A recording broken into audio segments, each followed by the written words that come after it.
বন্ধু, আজকে তোর একটা দাদা ধরি, দেখি তুই পারিস কি না। ধর তুই, আমি যে কোনো দাদা পারি। তাইলে শোন। এক হিন্দু লোক তার আত্মীয়র অন্তিম সংস্কারের পরে ট্রেন লাইনের পাশ দিয়ে হেঁটে যাচ্ছিল।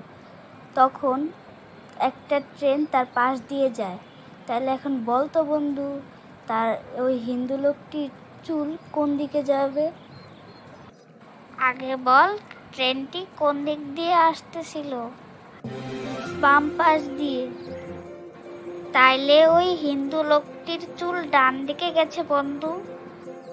আরে বলদ, হিন্দু লোকরা তাদের আত্মীয় স্বজনের অন্তিম সংস্কারের পরে চুল কেটে ন্যাড়া হয়ে যায়, তাহলে ওই লোকটির চুল উড়বে কিভাবে? হা হা হা হা, বন্ধু আমি তো এটা ধরতেই পারি।